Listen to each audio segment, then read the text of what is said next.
teach us to realize the brevity of life. This is Moses writing a prayer, a psalm in Psalm 8. Teach us to realize the brevity of life so that we may grow in wisdom.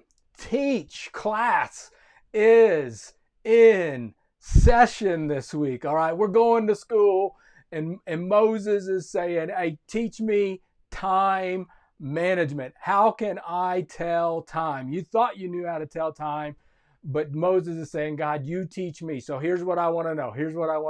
What class do you wish they would have taught in school? So you answered earlier, hey, here's the class that I can teach, but what class do you wish they would have taught in school? Moses, he's saying, hey, I wish they would have taught me how to tell time. All right, so what, Rendell, thank you. Thank you for inviting people to join us for church today. I appreciate that. I appreciate each and every one of you sharing a message of hope today.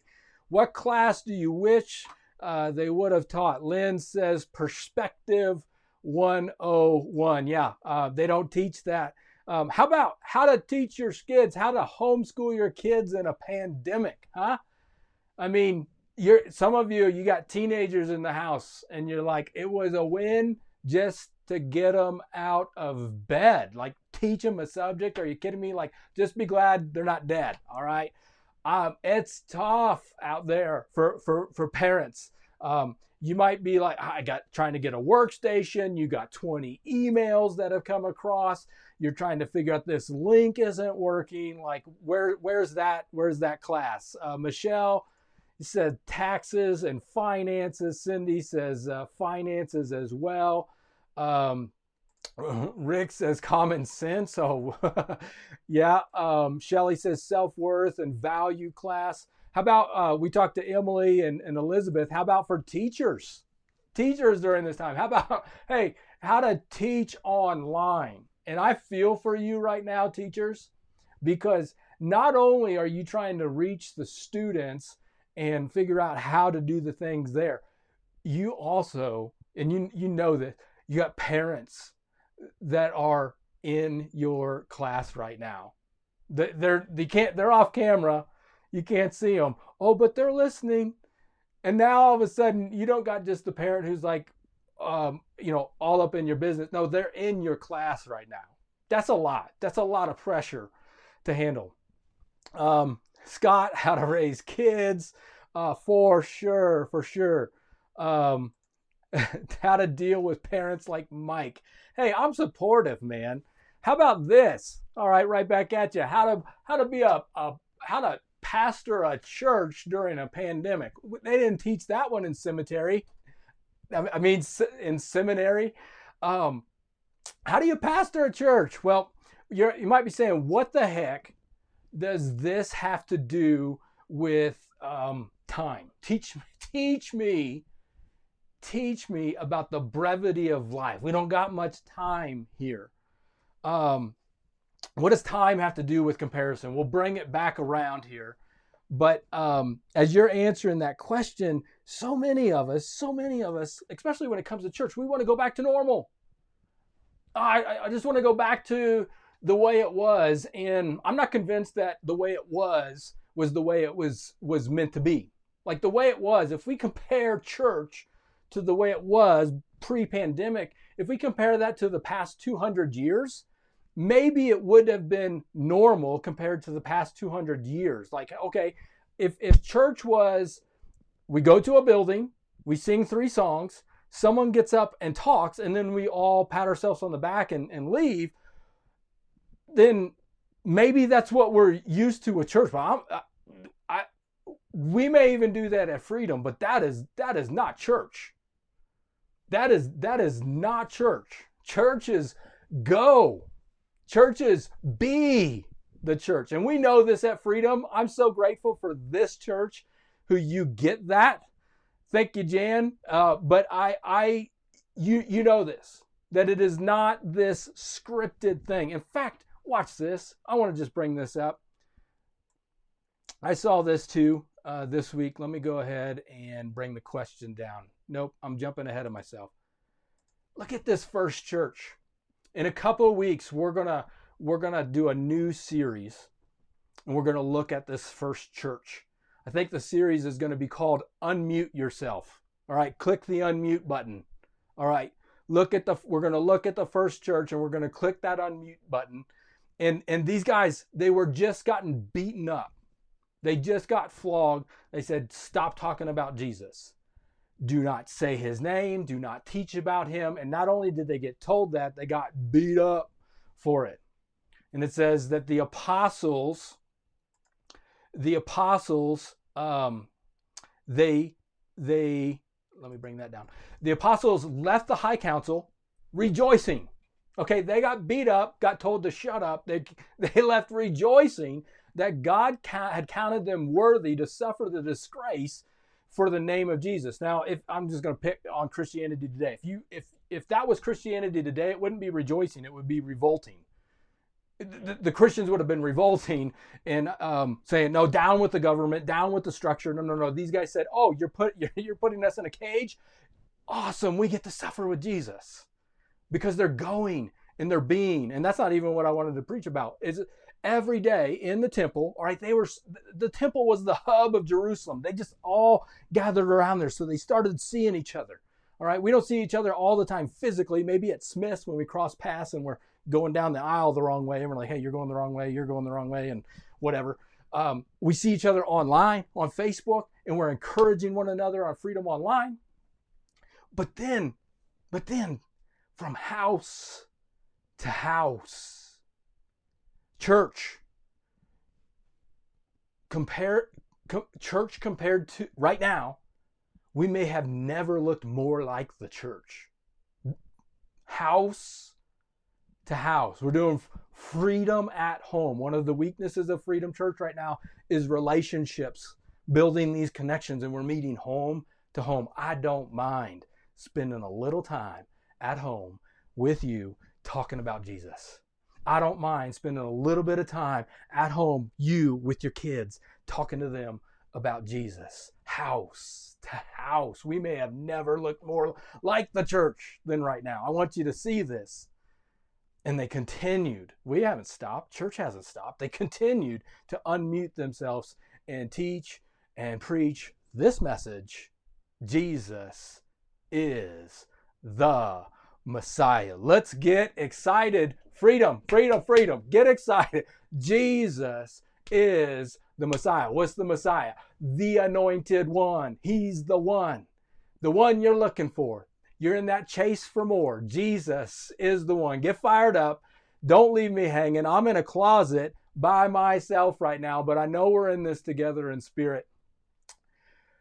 Whoo! I haven't even that's just my introduction. How do we not compare?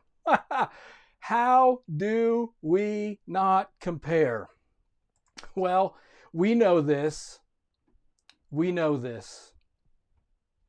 It's like chasing carrots.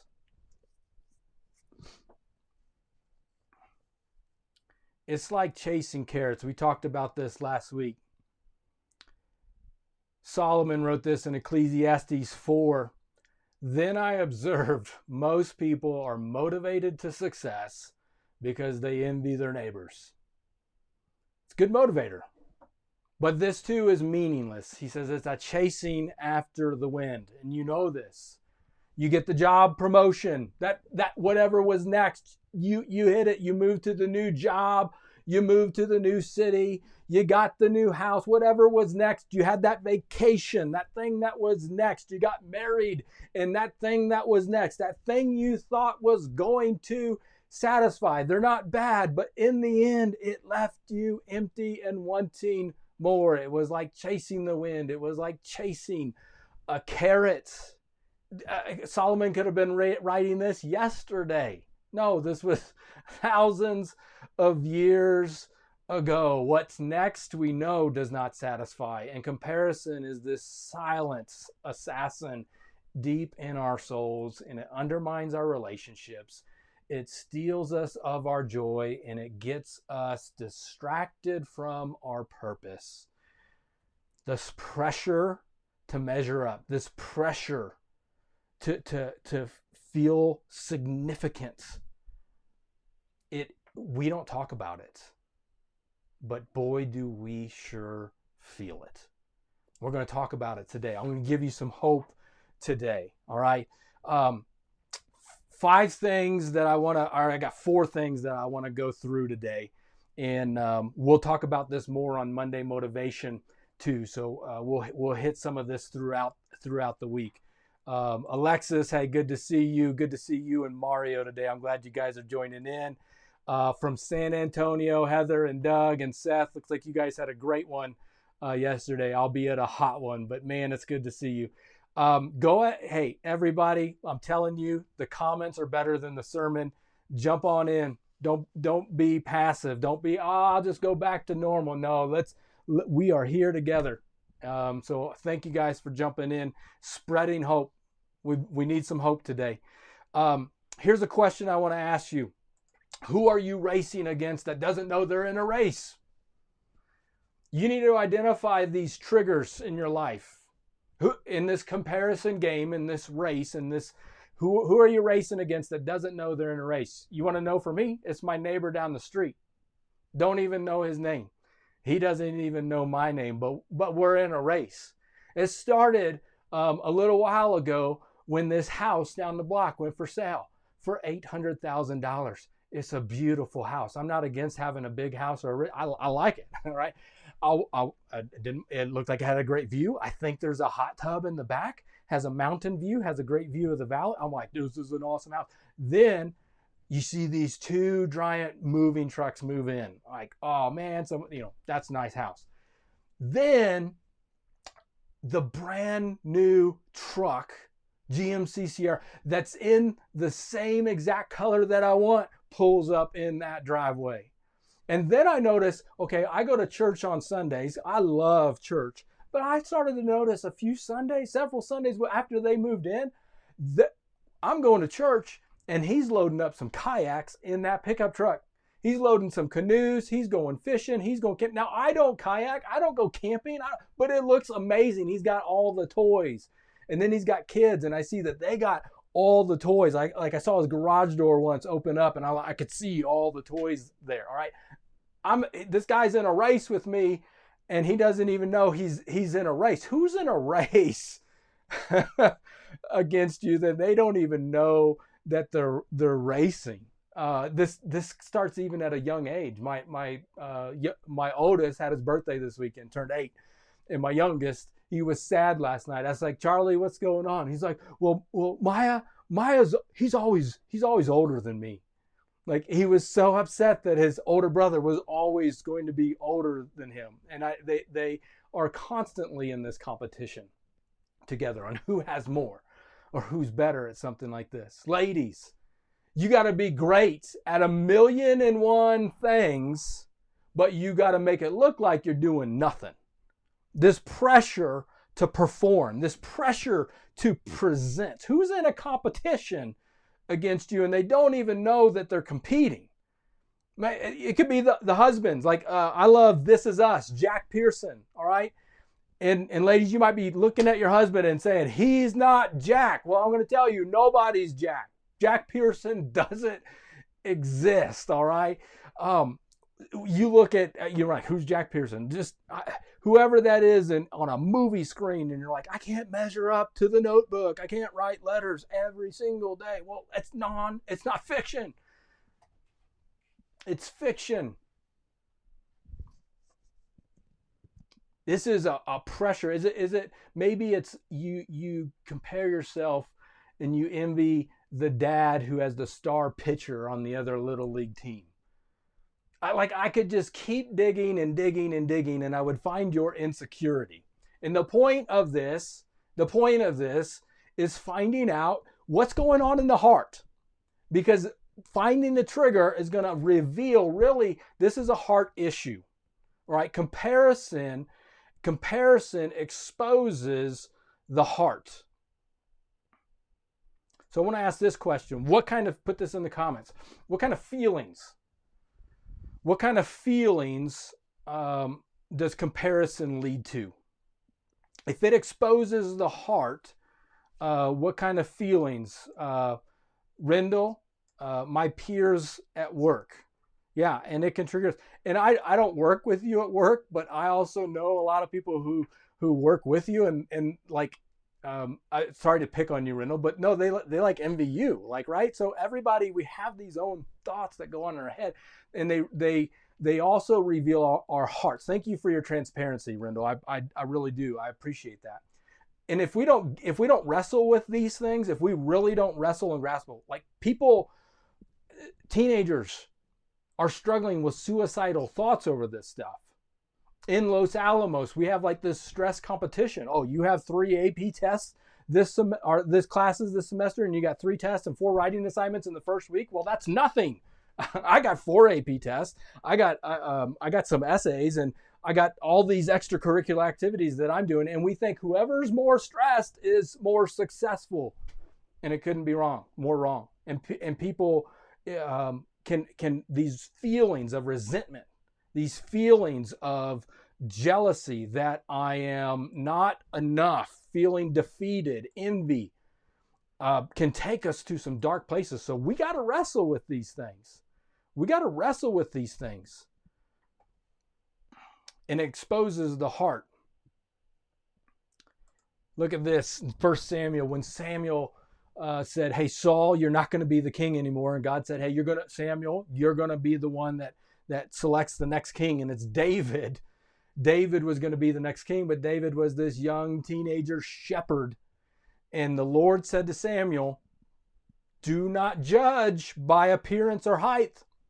Saul, the first king, if you don't know anything about that story, he was tall, good looking.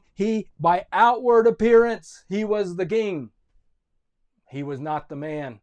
David, he said David. So I've rejected him. The Lord doesn't see the things you see them.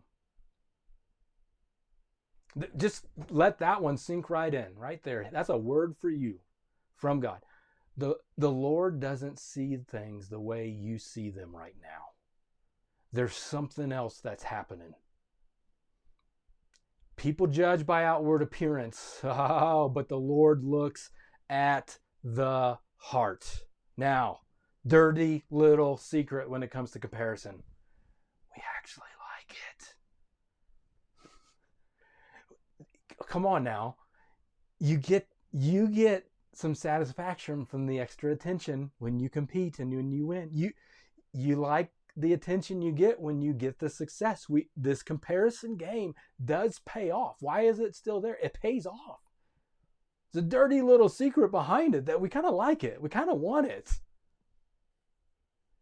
What is that twinge of satisfaction when I see that ding on my neighbor's truck? What is that? Jesus would say, I know, it's the heart. It's revealing the heart in this. Comparison can lead to resentments. And I'm not a resentful person, so I need to justify my resentment so I'm safe. All right? You need to understand this part of our interaction. We start to resent. Well, if I was materialistic like that guy, then I would have all the toys too, right? And or hey, they have the perfect workstation for their kids. They got all the charts and the calendar and the schedule, and everything looks amazing for their kids for their homeschool. But I guarantee you, their kids going nuts. Like, there's no kid that's sitting at that station doing all their work. And, I'm having this mind game. I got to justify my resentment, right? And what is happening in your mind is you're dehumanizing people. Hello, politics. Hello, media. They are dehumanizing people. And so, again, we got to work on this. You know this, but I'm starting to see like there's some things that are in my heart that are a little bit dark, that are a little bit twisted. Jesus exposes these things in us, not to shame us, but to make us better. So how can I get rid of this? How can I let go with this? I want to give you 4 things today. Okay, 4 things. And the first one is this. God can bless both. Put this one in the comments. Sometimes you just got to say things out loud. Sometimes you got to type them. You can think a million things, but he only gave you one mouth to say it out loud. Put it in the comments, and so you can remember this. Write it down in the notes. God can bless both. This has been so helpful for me in dealing with comparison. All right. The verse, Ephesians 2:10, for we are God's masterpiece. He's created us anew in Christ Jesus so that we can do things, the good things he's planned for us long ago. I want to talk about this verse. First is, you are God's masterpiece. I am God's masterpiece. That person you're dehumanizing is God's masterpiece. So God can bless both. I deal with this on the ministry side of things, okay? You would hope that all churches are on the same page, on the same team, high-fiving each other, way to go. But dirty little secret, we compare. There's another church in town that's starting to grow or starting to explode, or some talk, or they get some publicity in the newspaper or something like that. And this little twinge inside says, I should start comparing myself. Are we doing enough? What's going on? And all this comparison game going. And I've stopped myself. Thank you, Lynn. Thank you, Rick. And I said this, God can bless both. Sometimes I just got to stop myself when I get in this comparison cycle and I'm chasing carrots and say, God can bless both. I don't have to resent people. I don't have to avoid people. I don't have to talk bad about people. And that leads me to the second thing that I want to say is, when I realize that God can bless both, I'm not in competition with other churches. I'm not territorial. I'm not resentful. Now I can celebrate with you. When something good happens for you, ladies, your sister looks good in that dress, tell her. You want to defeat comparison and let go. Very practically, you start celebrating things in people's lives. The person who you're jealous against or envy, or you're not feeling like you measure up, celebrate that person. Get that toxicity out.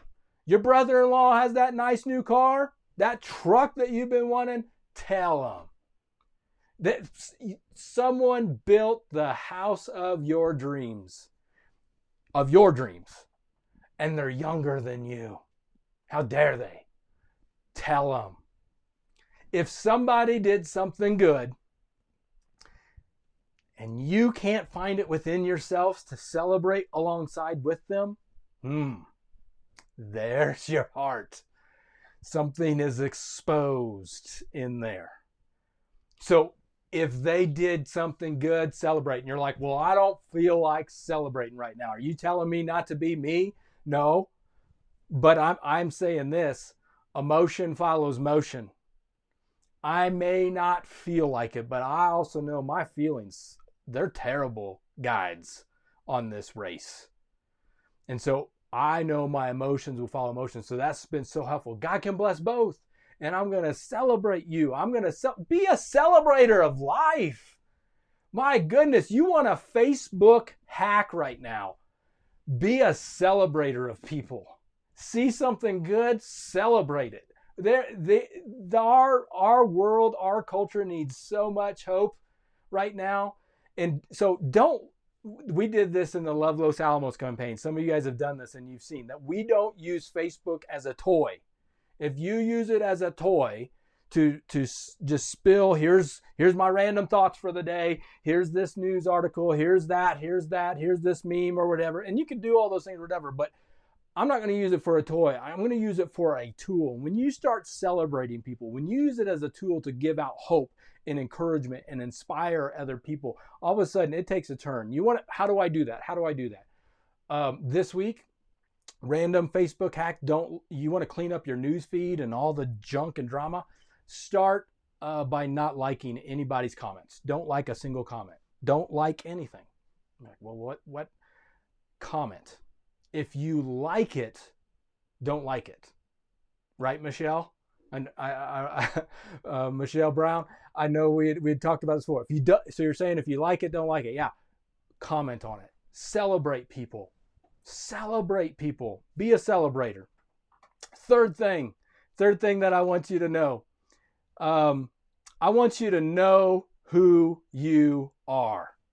Know who you are.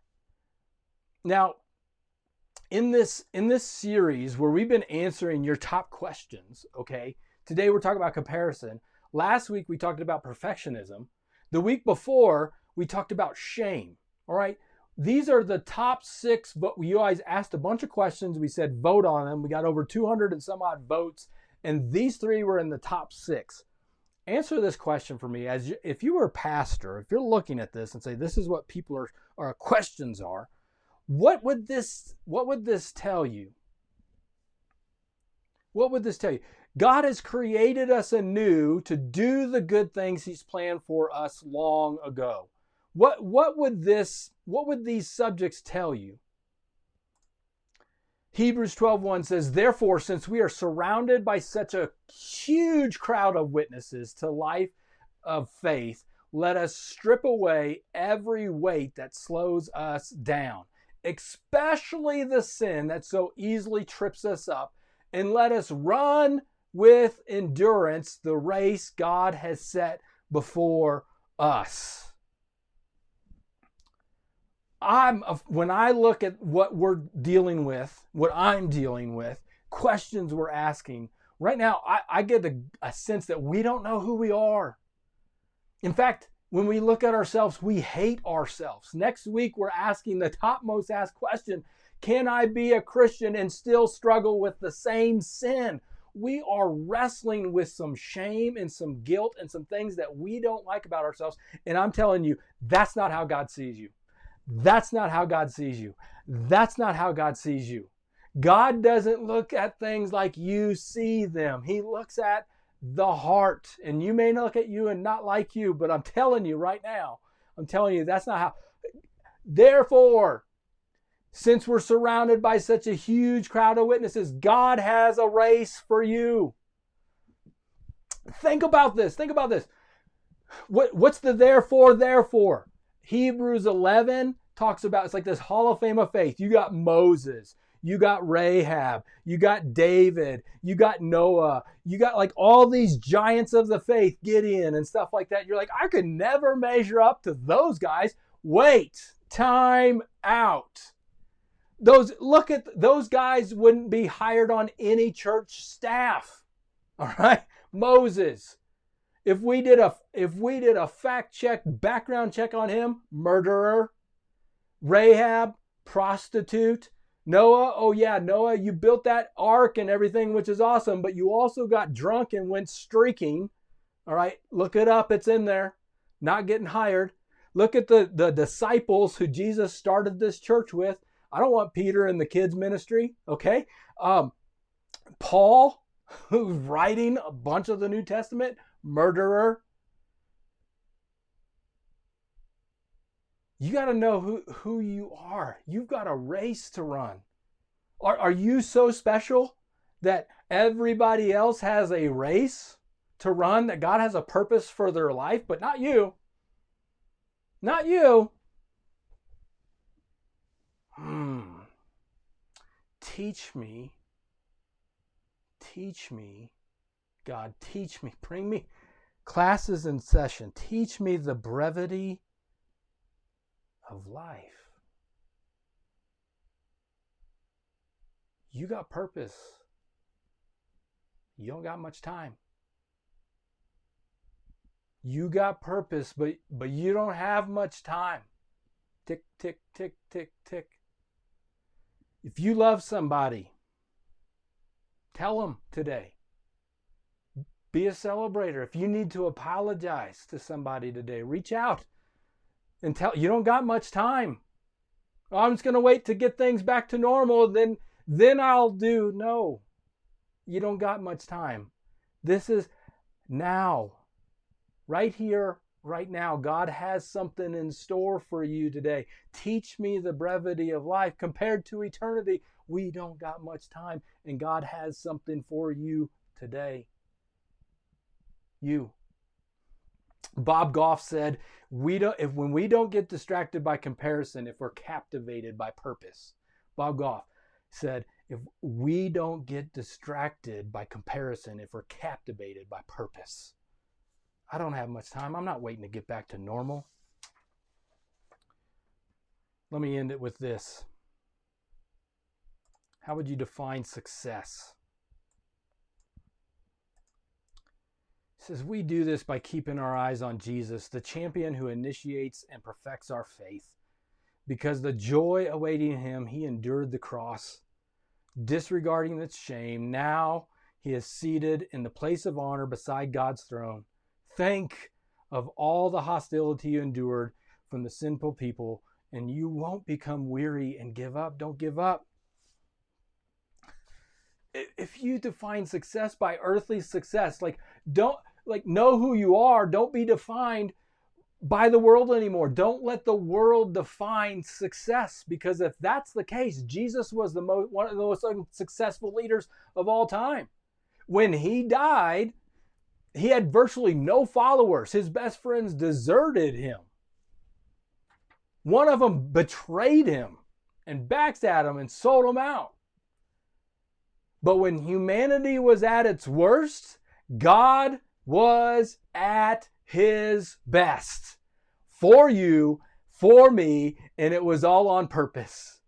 To say, no, this was why I came. This was success. This was the mission all along. And when Jesus hung on that cross and when he took his last breath, the last thing he said, it is finished, completed for you, for me.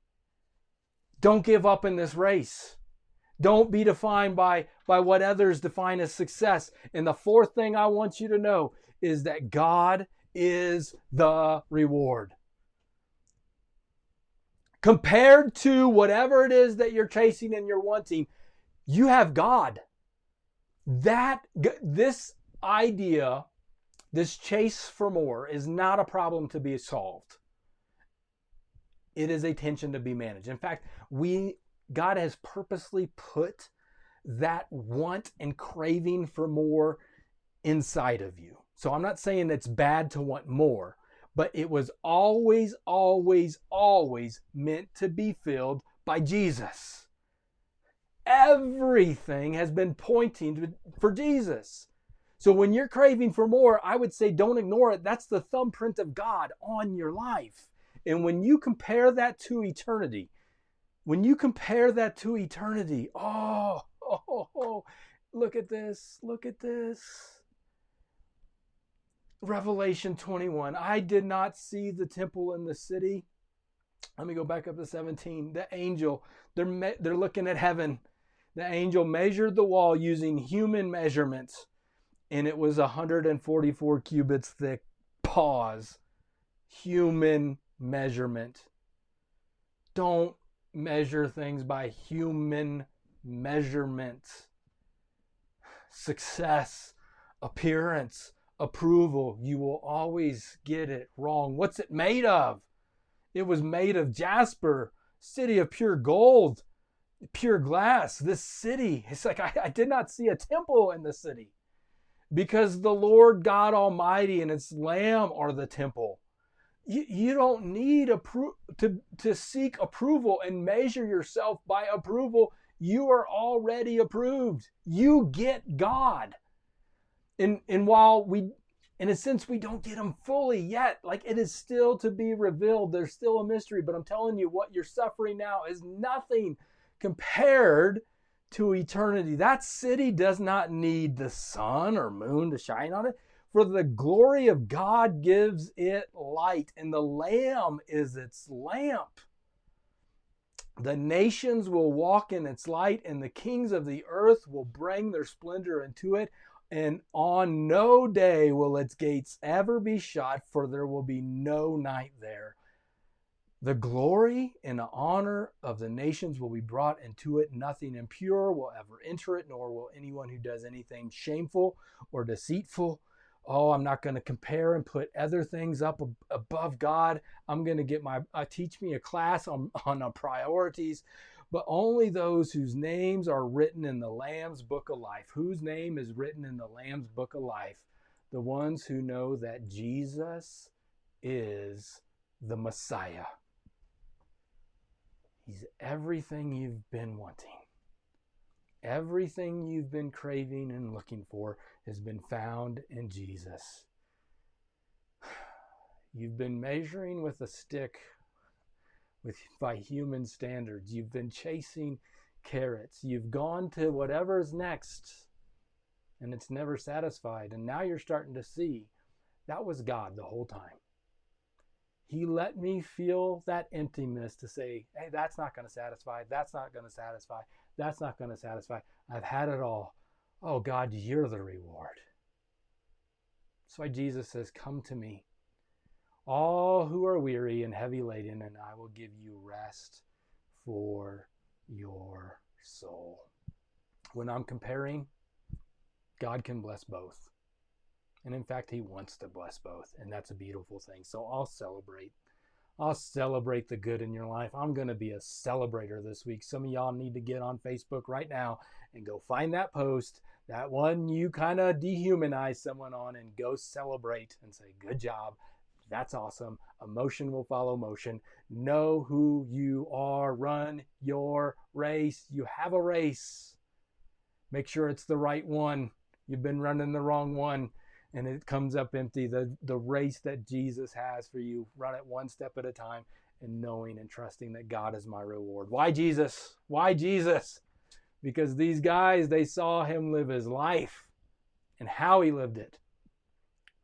He lived it in the present, but he also lived it on purpose. They saw him die, and then they saw him alive again. And they realized, when I follow Jesus, oh, the joy, the peace, the patience, chaos all around. We're being flogged. We're getting persecuted. We're getting beat. We're house to house right now. But Jesus, he's the Messiah. He's the one, the anointed one.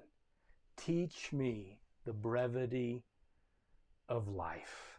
We don't got much time. You're not promised tomorrow. Today's your day. Today's your day to take your next step. I don't know what that is for you. I hope God spoke to you. He spoke to me, and I'm going to read your comments, and I want to encourage you throughout the week as I read your comments and do different things. Maybe your next step is to give your life to Christ, which I'm going to ask you to do in a minute. Maybe it's to get baptized. Maybe it is to be a host home. Maybe it's to move. But make sure you're checking your heart. What's your motives behind it? Jesus, are you calling me to this? He's got a great plan for you, and we want to take those next steps together. Freedom, would you pray with me? Thank you so much for taking the time to listen to the message today. I hope you felt inspired to take your next step of faith with Jesus. Just a couple next steps that you can take coming out of this. One, leave a review or a comment or share this message. That really does spread the message further and faster when you do that. Secondly, if there's a next step that you need to take coming out of this, head on over to our website, click Get Involved, and let us know exactly how you can take your next step. We would love to partner with you in that. And finally, if you have been impacted in a positive way through our ministries, or your family has been impacted in a positive way through our ministries, go on over to our website and click Give. And if you want to partner with us financially, that would be huge in getting the message of Jesus out through our ministries. Thank you again for stopping by the podcast. Have a wonderful week. God bless.